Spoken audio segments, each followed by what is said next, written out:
I think we have a really good group. Natalie, is there anything that we can help you with before we start?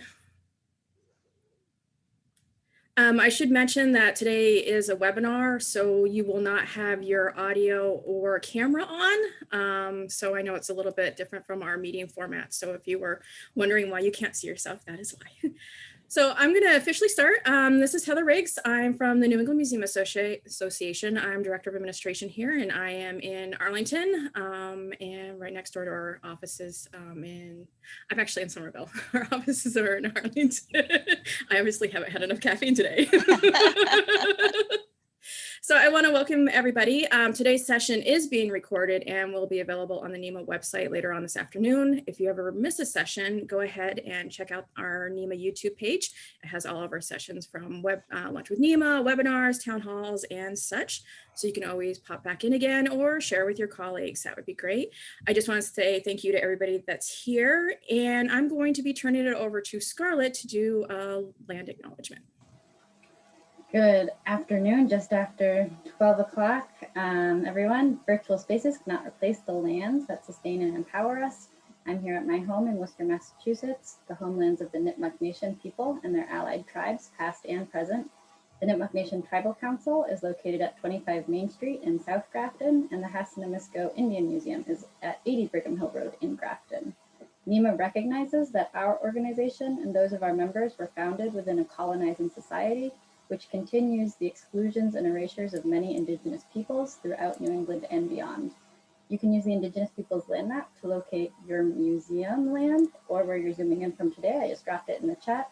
And thank you everyone so much for joining us, and I'll turn it over to Elisa.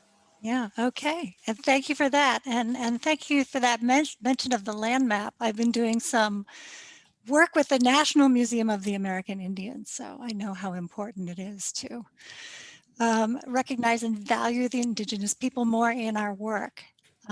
Beyond that, good afternoon, everyone. I'm Elisa Kosarin.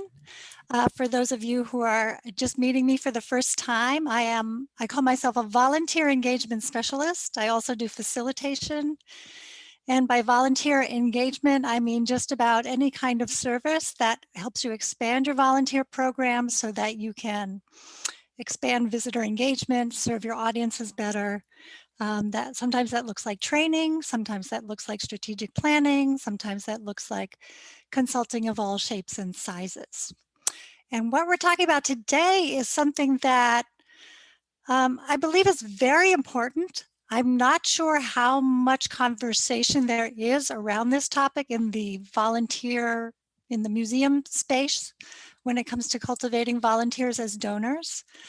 Even though I work mostly with museums now, my background is from the charitable nonprofit world, where there's a lot of focus on cultivating volunteers as donors, as well as valuing them for what they do as volunteers. So I'm happy to share all of this information with you.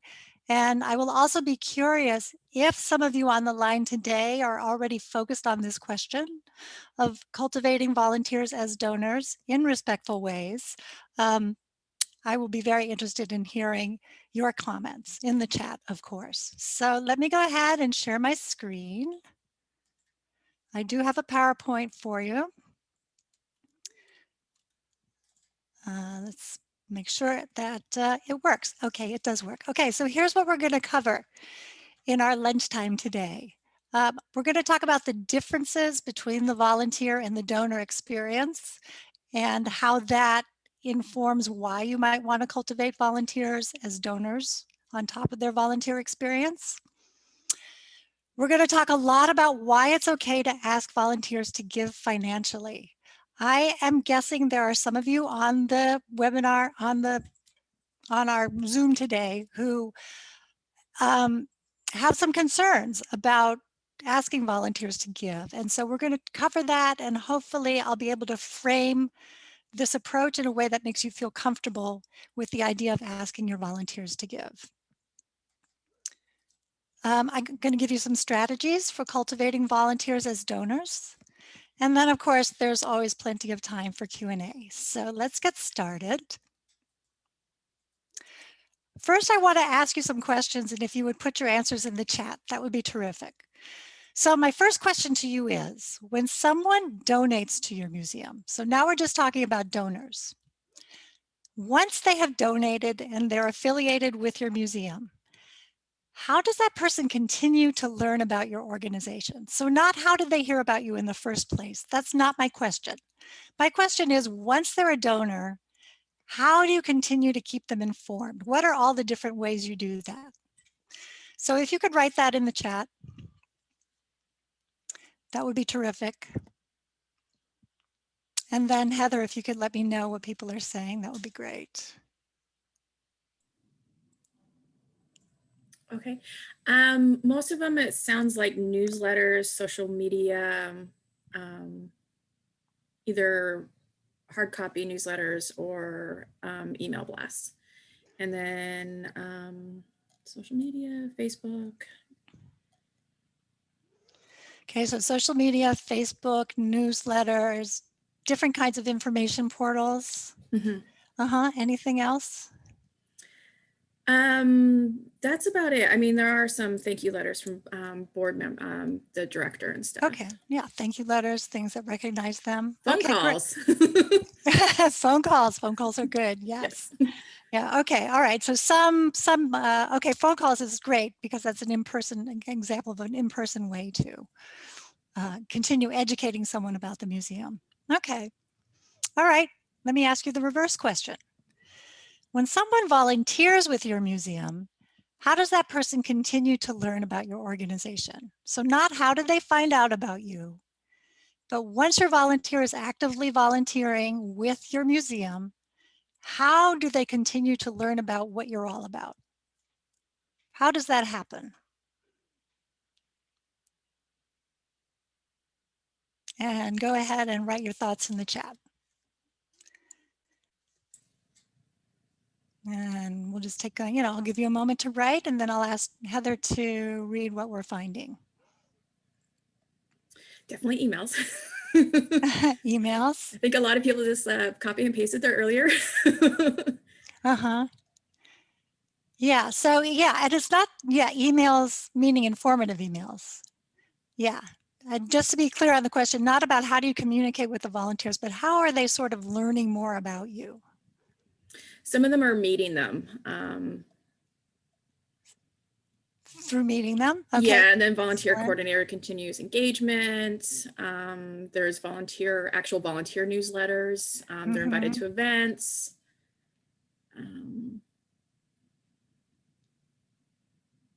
Weekly meetings. Weekly meetings. Okay, so volunteers, you've got meetings, you've got engagement, you're inviting them to events. There is some communication through email and so forth. So you've got donors who are learning about your organization through media, through social media, through newsletters, emails, and so forth, sometimes through appreciation phone calls, perhaps from a board member or so forth. And then you've got volunteers who are learning about your museum through engagement, through talking with people, through being invited to events. I'm going to add one thing. Is there anything else that got added to the list before I add something to the list, Heather? It's just also invited to committees. Some of them try to inform them of work that they're interested in, research, that type of thing. Also, annual gatherings Okay. for the volunteers. Yeah. Right. Yes. And I would add on top of all that, and some of this has been implied indirectly, is that the volunteers get to know your staff. They often get to know your visitors and so forth. So last question, if you think about the way volunteers get to know your museum, and you think about the way donors get to know your museum, what's the difference between those two experiences?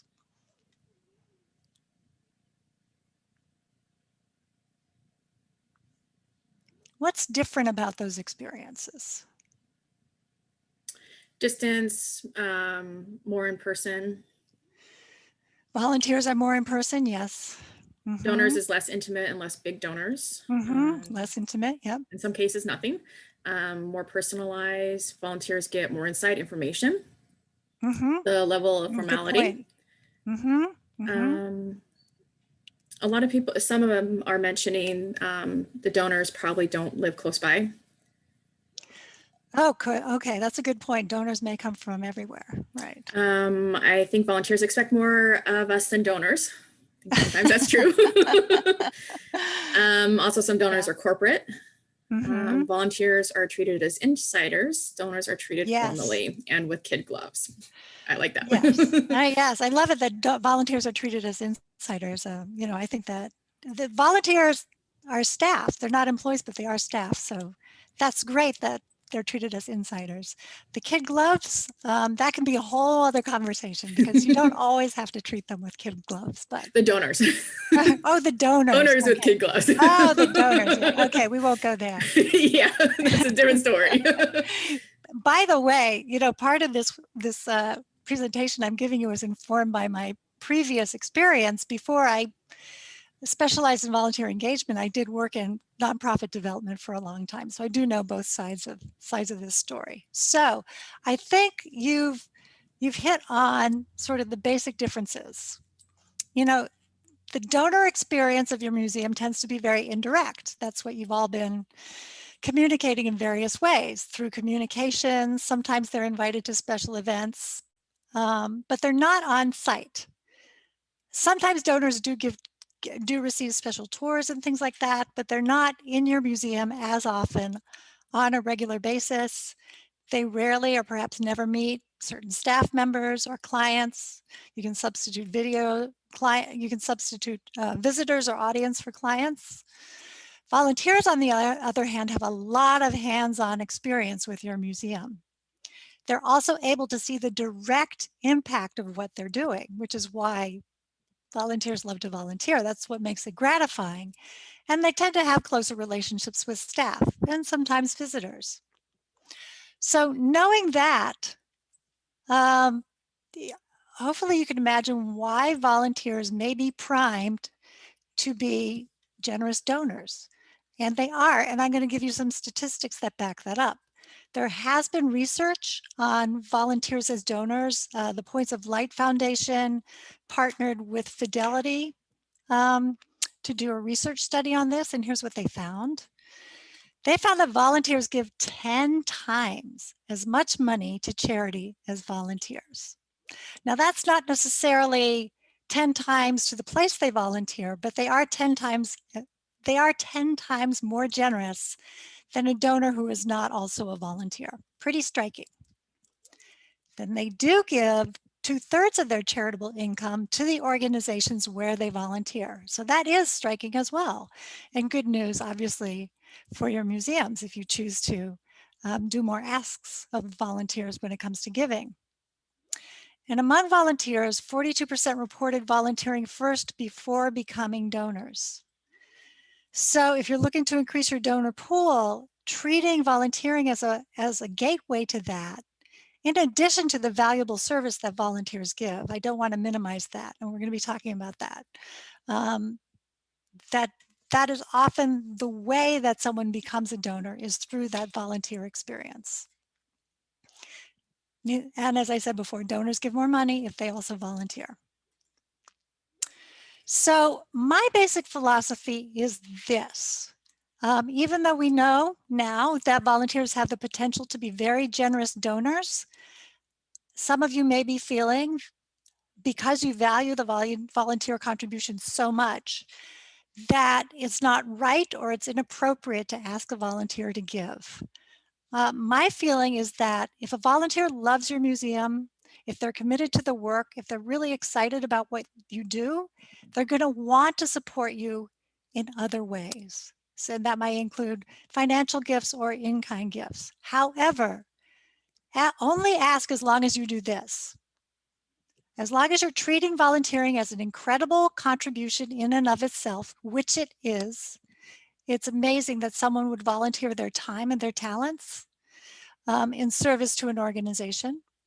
And a volunteer should never, ever, that's underlined and italicized, be pressured or coerced in any way to offer another form of support.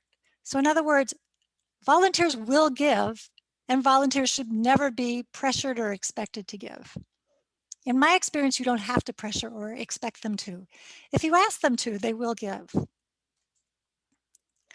Are there any questions before we go on? Elisa, I do have one question Yeah. that did come up in the chat that we should probably take care of now. Okay. How do you define volunteers? Is it all volunteers, or does it also include board members? Because I know some people think of those two as very different things. That's a really good question. Technically, board members are volunteers. For the purposes of this webinar, I'm talking less about board members than I am about individuals who are doing some kind of formal volunteering inside of your museums or virtually, especially these days. And that's because I know that board giving is often treated as a separate entity. However, you know, if there's somebody here on the call today who is involved in board giving and is looking for ways to ramp it up, you might want to start to think about ways that you can invite board members to volunteer in different ways in the organization and deepen that relationship that way. Good question. Yes, thank you. Are there any other questions? There's one that came in through the Q&A, but I think I'll wait for the end to talk about that one because it's a little bit more of a discussion on that one. And then someone did have citation for the stats and just went through the transcript and found that it's from the Points of Light Foundation, partnered with Fidelity on that one. Exactly. Okay, great. Yes. I don't happen to have that link with me. If the Scarlett will probably find it in a minute. Okay. So she's good about that. Great. Okay, good. See, there we go. It's already there. Excellent. Okay, Blackbaud, either Blackbaud or UPS have also done some research as well that I didn't include in this particular presentation, but you can look into that too. So now what I'd like to do, I have 4 tips or strategies that you will want to consider if you want to start deepening those giving relationships with your volunteers. And the first one, and this is usually where I come in, is to strengthen the volunteer management cycle. Because if your volunteers are not being properly managed, then you're having retention issues, a lot of turnover issues with your volunteers, or perhaps your volunteer core is needlessly smaller than it needs to be. There may be ways to expand volunteer roles and bring more individuals into your organization through the volunteer gateway. So here's what I mean by the volunteer management cycle. If we start here at the top with marketing and recruitment, what do your outreach efforts look like? Are you reaching out to a really diverse pool? Do you have lots of different referral sources? Or are you mostly relying on word of mouth or volunteer match or something like that? I'll give you one tip for each phase so we don't get too bogged down in this. Screening and interviewing, very important. Has your volunteer manager received training in techniques that will help them determine if the volunteer is the best fit for the role they're considering? And I say that because usually when volunteers leave, it's because they were not a good fit to begin with their volunteer position. Placement and training, are the volunteers receiving sufficient training for their roles and sufficient continuing education to remain motivated and excited about their roles? Supervision, is it very clear who the volunteer's point of contact is within the organization? And does that person reach out on a regular basis to build on that relationship, check in with the volunteer, and so forth? And sometimes that person is a volunteer manager, sometimes that person is another staff person. There needs to be some clarity around that, however, for the sake of the volunteer. Recognition, are you showing that you value your volunteers in multiple ways, perhaps more than just an annual appreciation event? Something to think about. And then database and metrics, are you tracking meaningful information about the impact of the work of your volunteers so that can be communicated out to leadership, the community, to the volunteers themselves so that they know that they're doing a really great job, and also metrics to make sure that you are bringing in enough inquiries and applicants so that you have always have enough volunteers for your program. You'll see in the center here, I have volunteer manager. I realize that for some museums, if you are small, you may not have a dedicated volunteer manager, or the volunteer manager may be a department of one. Whenever possible, the more that the more often that you can staff your volunteer program with someone who is dedicated just to the care and feeding of your volunteers, the more successful you will be, number one, in maintaining a robust program, and then number two, in cultivating those volunteers as donors. And as we go along, I'll explain why. So that's tip number one. And of course, as we go along, please put your questions in the chat because I do want to hear from you. Okay, tip number two is to educate around all opportunities. And this is more a question of doing some reflection on what you are communicating to your volunteers and donors. So in other words, how are volunteers and donors learning about opportunities? So if you're a donor, are you learning about volunteer opportunities? Are you learning about educational opportunities? What kind of appreciation events are you creating for volunteers and donors? So, and I would say these four categories apply to both volunteers and donors. And vice versa, if you are a volunteer, how much are you learning about giving opportunities? Are there some new ways that you might educate your volunteers and your donors about all the different opportunities within your museum? Some things that you're not doing now. So in addition to an email, what else might you be doing to get all these opportunities in front of them so that they can take advantage of them and build a closer relationship with your museum? And are there any new opportunities that we can create, that you can create? You know, I once did this, or sometimes I do this, cultivating volunteers as donors, as a live workshop. And I asked the participants to come up with one new opportunity in at least one of these categories that they can implement when they get back to their nonprofits or museums. And I know one time, one participant realized that she could offer to volunteers who had volunteered for, you know, some extended number of hours, like several hundred hours or several years, that she could start inviting them to donor appreciation events, because they had certainly given the dollar equivalent in their volunteer time of what donors were giving. And in that way, she could develop value for them in a different way. So those are the kinds of things you can think about. Are there enrichment opportunities, continuing education events that volunteers or donors, for example, may wish to participate in that they don't know about now? Those kinds of things. That's tip number two. Tip number three is to develop volunteer opportunities for donors. So in other words, let's say in your museum, most of your volunteers are docents or tour guides, you know, who need a lot of training, who give an extensive time commitment that may not work for donors, many of whom are busy and working and so forth. You may want to sit down and do a volunteer needs assessment and think about what other kinds of roles you can create that would be more attractive and inviting to donors. Here are some suggestions. One-off volunteer opportunities, one-time events or needs that a department may have within your museum where you need volunteers. Micro-volunteers. Micro-volunteering means you take a volunteer role and you deconstruct it into lots of smaller subtasks, and you seek volunteers who can complete those smaller tasks. Pilot volunteers. This is a great way to use volunteers who cannot make a longer term commitment, is to ask them to be part of a research committee or a pilot project that you are doing that helps achieve, you know, one of your mission-based goals. That's a great way to use donors, I've found. And then virtual volunteers, volunteers who deliver service online. And I will tell you, I developed this PowerPoint prior to 2020, prior to the pandemic, which is why virtual volunteers were listed as a separate category.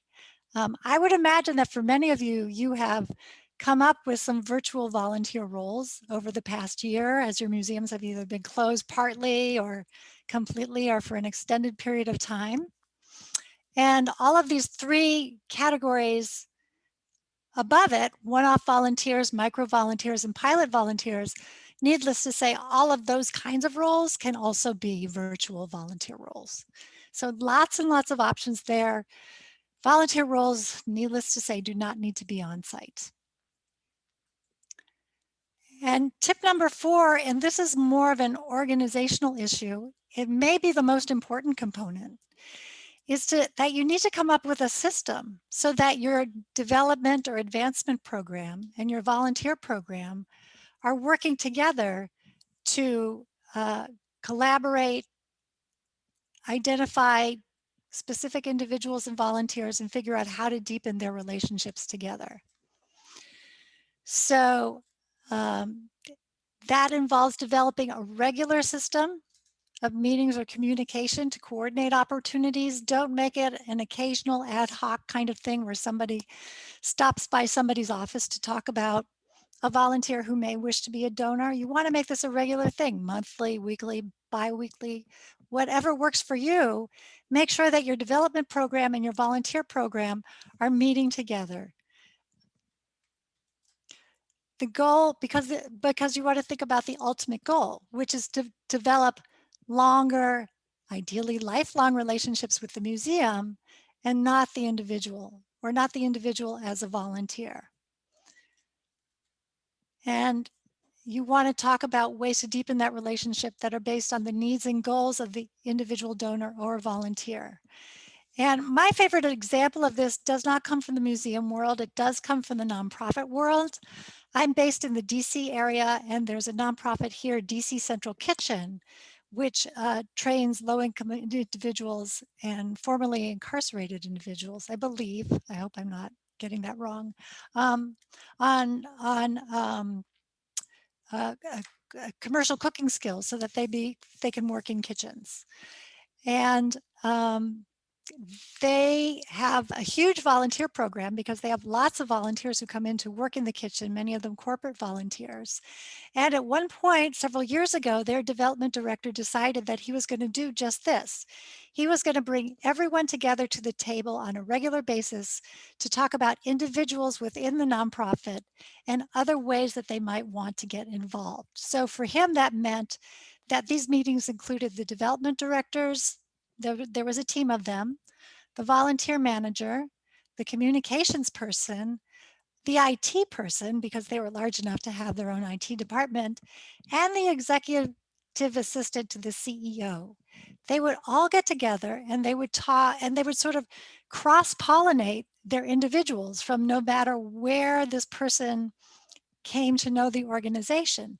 So for example, the volunteer manager might say, I have a very loyal volunteer. He's been coming, every week for 5 years. Can we invite him to a donor appreciation event?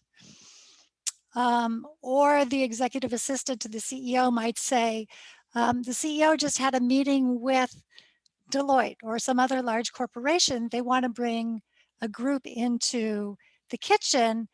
In addition to a volunteer group, how else might we get them involved? So they were always talking with their counterparts within the organization to figure out other ways that individuals could get involved. So hopefully you're getting some of the subtext here that these strategies that I'm sharing with you are all about cultivating individuals, and it's less about doing an annual ask through a year, through a year-end, mailing appeal, although that is of course a very valid and important thing to do. I'm talking more about getting each individual involved with the goal of, perhaps them being able to ultimately give you a larger gift, either financially or in kind. So that pretty much brings me to the end of the presentation. Let me show you one more thing and then I'll turn off the PowerPoint. I do have a little assessment scorecard that lots of people find is very helpful. It's a Volunteers as Donors Capacity Scorecard, and you are more than welcome to try it with your own museum. All you have to do is email me. My email is elisa@20hats.com. I will also throw that in the chat, and then I'm happy to send this to you. Okay, so let me turn off the share, and let's go ahead, and I'm happy to take questions. What are we finding here? Okay, I have one. I think you just answered the person with the PowerPoint option if you want to actually email her. Mhm. You'll probably be able to send it that way. Okay, yeah, let me put my email in the chat right now.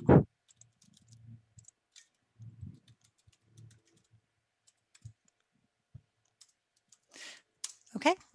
So one question did come in. How do you handle volunteers who is a large donor and wants better assignments versus just doing what we would prefer at the time? We've all come across those. Yes, we have come across this. This is a volunteer who's also a donor, who's already a donor. Mhm.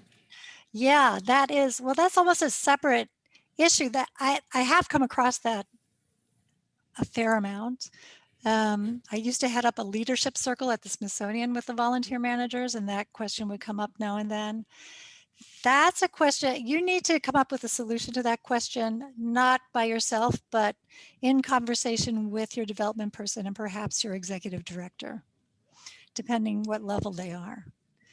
And then you can figure out how to have that conversation with the volunteer / donor. I would frame it sort of in terms of what the organization needs.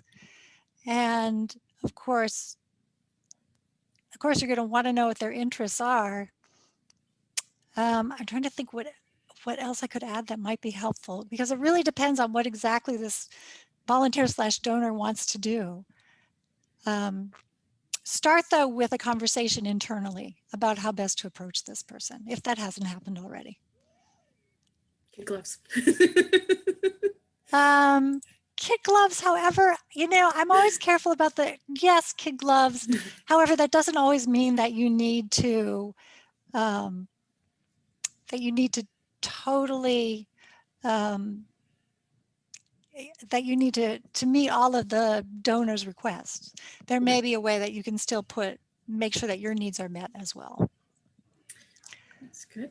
Again, if anybody does have any questions, go ahead, put them in the chat, Q&A. We'll still be answering some other ones now. Is it better to use newsletter or Facebook page, which is public, to give shout outs to certain volunteer contributions? By volunteer contributions, I presume you mean what they've done as a volunteer versus their financial donations. I'm guessing what they've done. Lisa, if you want to clarify a little bit. Be great. And there was a question about which is better, Facebook versus newsletter. Mm-hmm. I would say they're both great. I mean, what they've done. So not their contributions of money, financial, but what they've actually done. Yeah, I would say both. I mean, get the word out. Get the word out because it's a great way to show that you value the volunteer, and it's also great marketing for other people who may wish to volunteer. Recruitment, make it public. That's right, make it public. Yeah, I mean, stories are always the best way to get people interested in volunteering and also in giving. And, give a shout out is a form of a story if you're explaining the great things that they did. Okay. Do you encounter volunteers that claim that their time is their donation and thus they shut themselves off to being a donor member? Yes, absolutely. And I would say that is totally fine. The goal here is not to make every single volunteer a donor, because that's just not going to happen. If someone feels like their volunteering is plenty for them and they're really not interested in giving, and that they do feel like their donation of time is plenty, that is fine. I would thank them and be grateful for what they're giving. My point is really not so much to focus on those folks, but to focus on the ones who are probably open to volunteering and giving.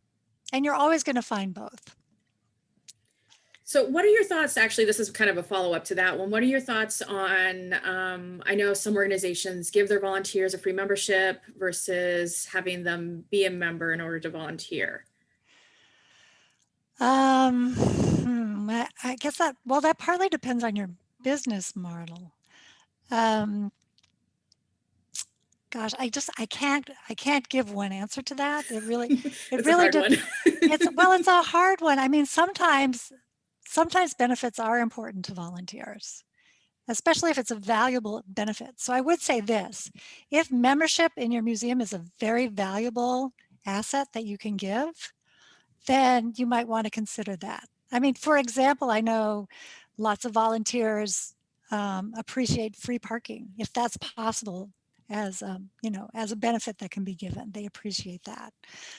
You know, any benefit that you give that would be extremely valuable to the volunteer is worth considering if it's something that would make volunteering more attractive for them. And someone made a comment in the chat. We give membership to returning volunteers only. Okay, yeah, that's a great idea. That's a great incentive. I like that. We do have another one. Have you had experience with specific membership levels for volunteers? You know what? I really can't speak to that.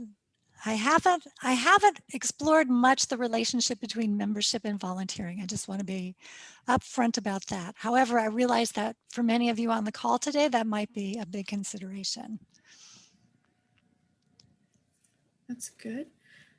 So we also have a really good group of people here too. So we can always, if anybody has an answer to something, go ahead and type it in the chat as well. Yes, please. Yes, I will say up front, I'm not always the answer person. And I'm glad we have a large group. So please do share if there's something you want to add to the conversation. What else are we seeing?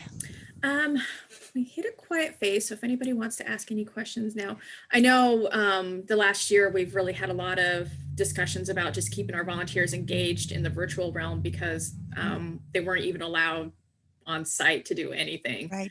So yeah. Keeping volunteers engaged has been a big issue. And I've heard different philosophies about that. For example, I love to talk to the volunteer manager at the Baltimore Museum of Art because they're very outside of the box about how they work with volunteers. And so they came up with all kinds of ways to engage their volunteers. They had, you know, like poetry workshops and yoga classes and, you know, all kinds of, you know, additional activities that you might not normally give a volunteer. And then I've talked to other museums that felt that that was really not their role, which I also think is a very valid approach. And they focused more on enrichment opportunities for volunteers and creating Zoom meetings and ways for volunteers to get together, to continue to get together.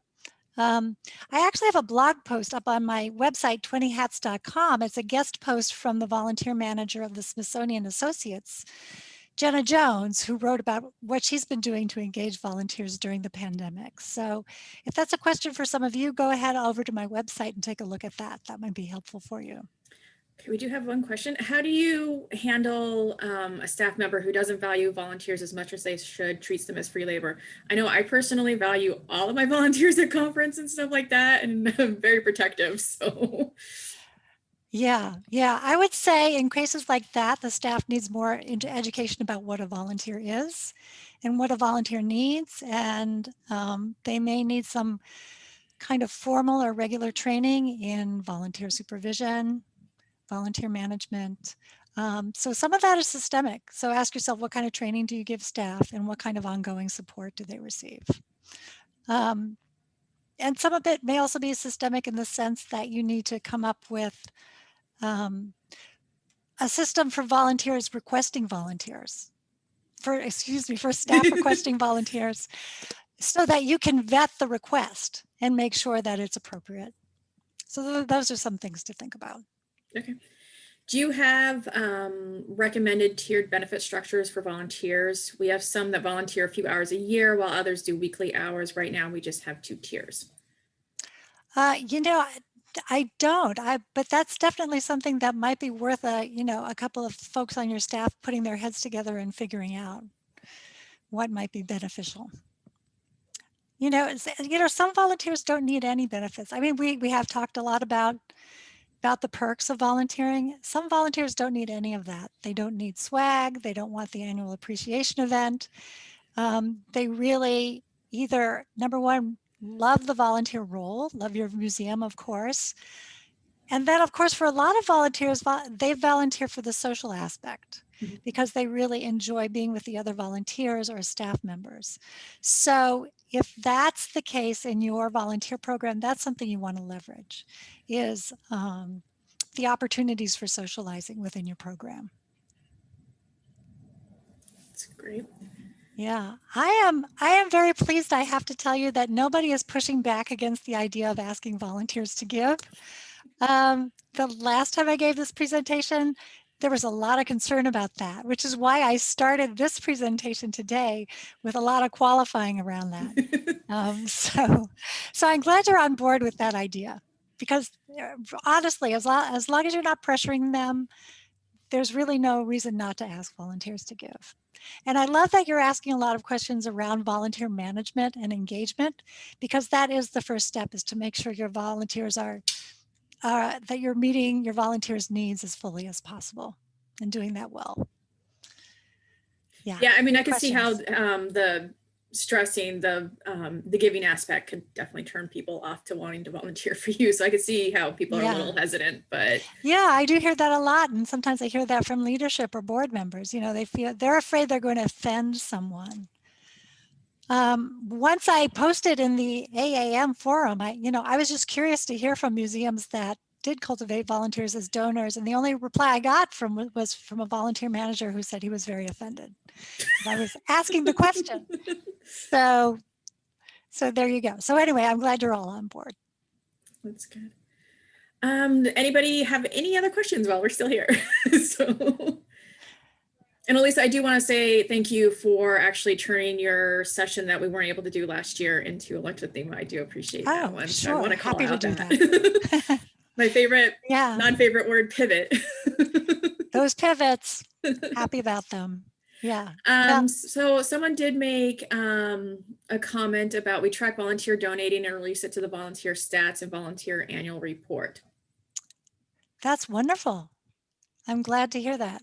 Yeah, I would be interested in talking with you perhaps and learning more. So I say props to you for doing that. And then I'll present this idea. Many of our volunteers have never given to our appeal. We plan to ask one beloved volunteer to make the ask herself, be a kind of testimonial for giving. It's like a peer-to-peer giving. Great idea. Smart. Yeah, always a smart idea to ask a fellow volunteer to be the author of the letter of the giving appeal. Very good idea. That's good.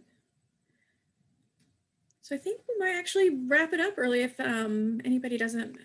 There's also the opportunity, if you're not into typing, if you want to raise your hand, I can actually give you the audio as well. I forgot to mention that earlier. But I think we'll wait another minute and then we'll have an early lunch. Okay. But I think we've covered how do people track volunteers in their schedules? Cvent, for example, I know there's a lot of different software out there. Do you have any suggestions? There's a lot of different ones. I'm not an expert and I can't obviously endorse anything. Different platforms I hear about are Volgistics. A lot of people use Volgistics. I'm trying to think about some other good ones. A lot of good scheduling apps out there.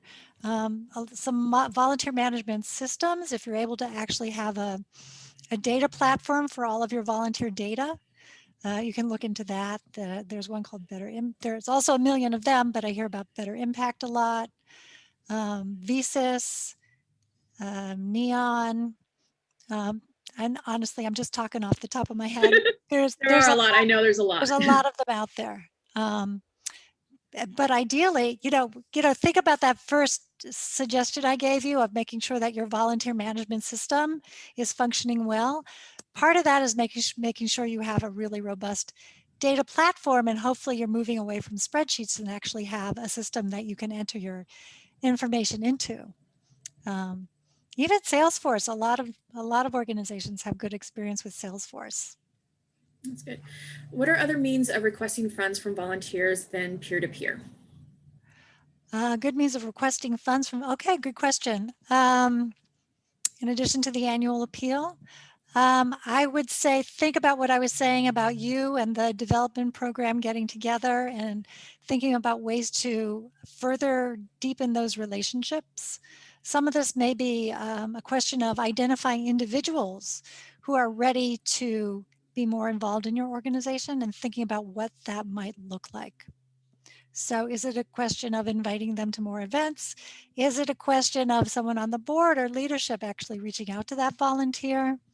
Not so much for the ask.